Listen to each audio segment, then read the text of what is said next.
guys, welcome back. I want to start this video off with a quick story detailing why I should avoid Amazon. The key word here is should, but why start following my own advice now, right? Let's take it back to the other day when I found myself on Amazon browsing the book section like I do every now and then, just adding books to my cart with no actual intention of buying them. I was just window shopping. But then a funny thing happened. Instead of pressing the save for later button, I checked out, and 3 days later, this showed up at my doorstep. I was already planning on filming a video of a collective haul of some books I picked up the other month but have been meaning to talk about, but we are now here in the present, live, laugh, and loving with even more books. And so I thought we could just combine a book unboxing with a collective haul and have a good old time chit-chatting about my recent purchases. Sound good? Okay, let's get into it. A few weeks ago, I went to one of my favorite bookstores, Second and Charles, which is a used and new bookstore. I always buy used books though. You can't expect me to be okay with paying $18 for a book when the book chilling right next to it is only $5. I'm no fool. I first picked up The Mary Shelley Club by Goldie Moldavsky, which I've been eyeing at Second and Charles, and I finally caved and bought it. This sounds like one of those unhinged YA thrillers, and I am living for it. In this YA thriller, we follow Rachel Chavez, the new girl at school, who catches the attention of a certain club. And this club isn't the normal after-school club where everyone sits around discussing world peace. No, this club sets out to come up with the scariest pranks to elicit fear from the student body. But the longer Rachel is a part of the Mary Shelley Club, the more apparent it becomes that someone is targeting the club, or possibly just Rachel herself. Also, it sounds like this club is really into horror movies. I'm more of a thriller than horror movie gal myself. I have nothing against them. I love a good horror flick now and then, but I'm just not that well versed in the genre. So if there's a lot of horror film references in here, it's gonna go straight over my head. I've heard rave reviews about this book from other booktubers, so I look forward to starting it. I also picked up a couple of fall books, even though summer has just started. Mind your business.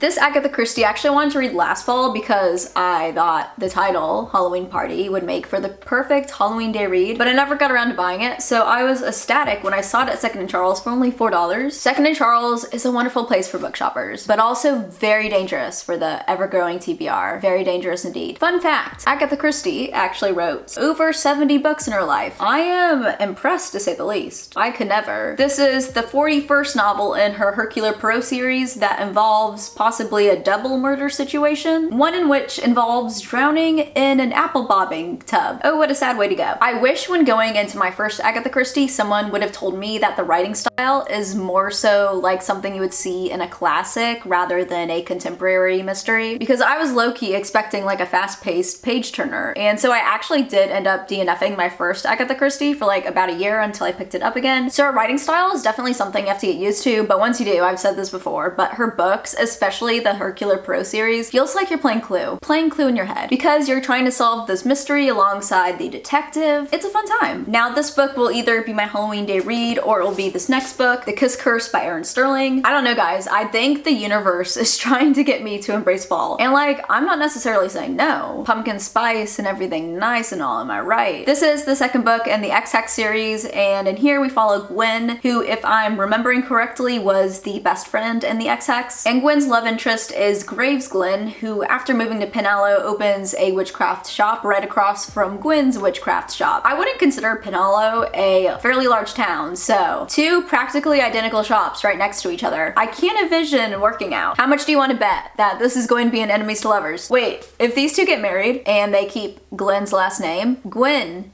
is going to be a Gwen Glen. Interesting. Most of the time fantasy is not my cup of tea, but give me a little fantastical rom-com and I'm apparently all over it. I'm drinking it up by the tea kettle. This is the trip when I picked up 7 Days in June, which I recently talked about in my summer TBR, so I won't bore y'all again with going over it. But now that it's June, it's this book's time to shine. I am obsessed with this next book's cover, Five Total Strangers by Natalie D. Richards, and it's honestly not super cool or unique, but tell me why whenever I've seen this book, I've wanted to immediately buy it and read it. This is one of those books that in the back of my head, I always knew I wanted to eventually get my hands on and read it, but I never actually knew when that would happen. That's kind of actually how it goes for most books actually. But when I found this for $5.50, I first thought, I'm glad I didn't buy it 2 days prior at Target. And then I thought, $5? Yes, please. You're coming home with me. This is a locked door on wheels thriller that follows our protagonist Mia as a blizzard cancels her flight home for Christmas. But Mia is like, nah, I don't think so, Mother Nature. And so instead she hitches a ride with 4 seemingly normal college kids. But as they're driving along and the storm outside worsens, it becomes clear that Mia truly doesn't know these strangers, especially since one of them will stop at nothing to ensure that this trip ends deadly. I'm getting 5 survive meets survive the night meets no exit from the synopsis. YA thrillers are usually some of the hardest for me to actually believe, but that's part of the fun of them, especially when they follow high schoolers, because when I was in high school, I wouldn't have had the ability, let alone emotional capacity or smarts to deal with what these kids have to go through. So yeah, they're kind of ridiculous, but it's kind of fun to imagine these stories that would most likely never happen. But if they did, can you imagine? It would be the talk of the town. It looks like this is supposed to be a tense, snowy, atmospheric read, so this will be for winter. Because as we've already established, I don't buy books for the current season. No, but for months down the line. I also picked up a few books through Book of the Month. This must have been my last month box. I'd say at least half the time I choose the thriller option for my choice because those thriller synopsis always leave me wanting more. I also love discovering new thriller authors and reading new release thrillers, such as The Last Word by Taylor Adams. This book sounds so good. I want to drop everything I'm reading right now and read it. This psychological thriller follows Emma, who after posting a negative book review online gets into an argument with none other than the author of said book. And not only is it a little strange that the author has published 16 other books all revolving around stalking and murder, but also as disturbing things start to occur at night, Emma suspects that this may be the work of the author himself. This book takes place at a remote beachfront home, and so I'm loving those vibes. And this is a book that will actually be good for summer. Good job, Sarah. I've not read Taylor Adams' second book he published, Hairpin Bridge, because I've honestly not seen great reviews of it. So it will be interesting to see if Hairpin Bridge was maybe just a little oopsie, a little blip. What do they call it? Second book syndrome. I think it's also going to be fun to read about an author writing about reviews and criticism because that's obviously something authors are very familiar with. Very excited to get to this. My red flag is that I always choose 2 add-ons with my book of the month, but that is why I don't use my credits every month. Gotta love that skip policy. The True Love Experiment by Christina Lauren, I didn't even know was coming out until I saw it as an add-on option. And here we follow Fizzy Chen, whom we met in The Soulmate Equation. Gotta be honest, I don't really remember her character that much in that book, but overall I did really enjoy The Soulmate Equation. And Fizzy is a romance novelist who is recruited by Connor Prince to star in a documentary in which she finds her own soulmate, her true love. But as the story goes on, it sounds like Fizzy's perfect match may actually be closer than initially expected. I love reading about the film and production industry. Shocking, a digital film and video cinema major who likes to read about film. Imagine. What can I say? Just unique. This sounds so good. Christina Lauren books have some of my favorite rom-com synopses. They know how to hook, line, and sinker me. That's a little rom-com pun for you. Those that get it are the true romance lovers. Y'all know me, I typically will not pick up a historical fiction novel unless 1, I'm reading it for a specific reason, or 2, I've seen a lot of great reviews on it and so I fall into the hype and buy it. The genre as a whole, let's just say, is not my first choice. So it's rare that I discover a historical fiction that makes me do a double take and be like, that actually sounds pretty good. Not my hair sticking to my lip gloss. That was the case with Queen of Thieves by BZ Marsh. I actually listened to the Book of the Month podcast with the author, and that conversation is what led me to pick up this book. I did kind of buy this, not only for me, but also for my mom, since it sounded like something she would be into, which just further justified my purchase. So she'll be getting this after I read it, or before I read it. Don't really care either way. My mom and I share books. She borrows some of my books to read, I steal and then keep some of hers. It's a good relationship. To give you a brief overview, this novel is set in post-World War II London and follows an all-female gang of expert shoplifters. And in the interview I listened to, the author actually talks about how these women were based on actual women who used to shoplift because back in the day, no one expected seemingly normal women to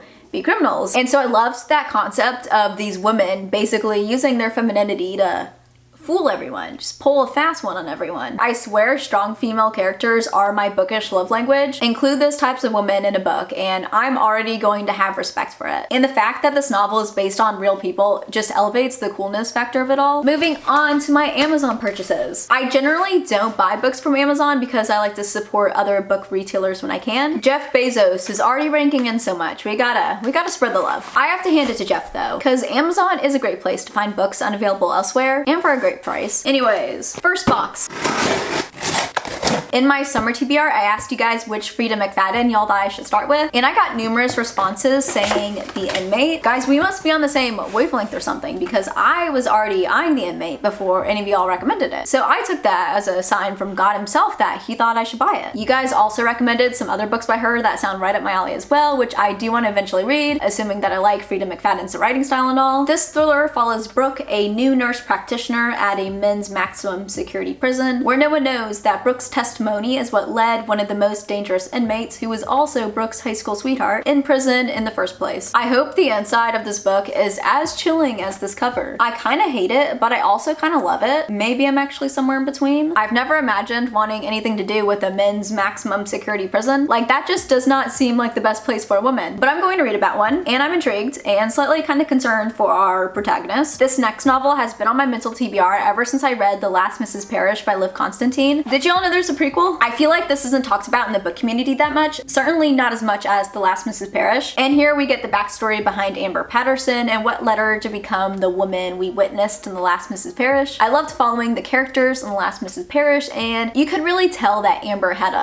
a lot in her past that will be exciting to finally explore and dive into, as her character was certainly an interesting one. That's all I can really say without giving anything away, but this looks like it's going to be pretty quick. It's only 120 pages, so I'm probably gonna finish this in like an hour to 2 hours. Definitely in one afternoon. I've also been wanting to read another Lucinda Berry ever since I read and enjoyed The Best of Friends by her, but tell me why no bookstores, and I really mean no bookstores. Trust me, I've tried multiple, carry her books. I did get The Best of Friends from Barnes & Noble, but I've not seen any of her other work since. I've not even seen The Best of Friends since. So I had to turn to Amazon to acquire another one of her novels. Contrary to the name, The Perfect Child revolves around a creepy child. Say no more, I am already invested. Okay, maybe I shouldn't call this child creepy, but the synopsis is giving sinister, ulterior, motivated child vibes. This thriller follows a married surgeon and nurse couple, Christopher and Hannah. The only thing missing from their happy life is a child. So when an abandoned 6-year-old girl shows up at the hospital, a connection is formed and they take her in as one of their own. But it looks like the child's past affected her a lot more than initially expected, because as time goes on, this child attaches to and manipulates one of them, which ultimately threatens to tear their relationship apart. If you've seen online Lucinda Berry referred to as Dr. Lucinda Berry, which love that, so fancy, girl boss. But that is because she is a former clinical psychologist, and so a lot of her books, well, at least from what I've heard, discuss mental health in a well-informed way, which I always appreciate. This book and the next book I'm about to talk about in a second are on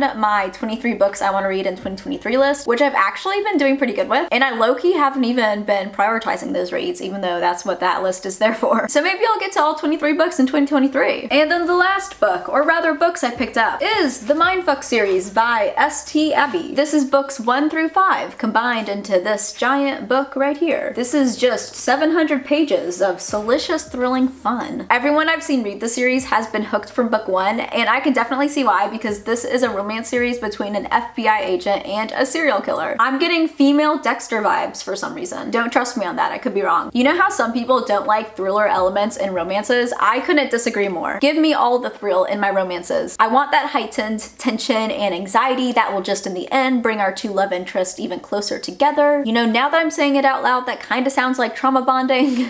Okay, maybe that's why people don't like thriller elements in their romances. All of these books I got from Amazon are such me books. Like, I pick any of these up and I'm like, it's kind of startling how these authors are so in tune to me, because it sounds like these books were written specifically for me and my brain. Alright, so here are all the books I bought over these past couple of months. I'm glad that I finally got around to hauling these so I can put these on my TBR and not just have them sit in a corner in my room. Let me know your thoughts on any of the books I hauled today down in the comments. Also, let me know which ones you want me to prioritize. I hope you guys enjoyed this video. If you did, make sure to give it a thumbs up. It really does help me, my channel out a lot. You can also comment, interact, subscribe, all that fun YouTube stuff. I'd really appreciate it. Okay, I'll let y'all get back to your reading or YouTube watching. I hope y'all are having a fantastic day, and I will see you in the next one. Bye.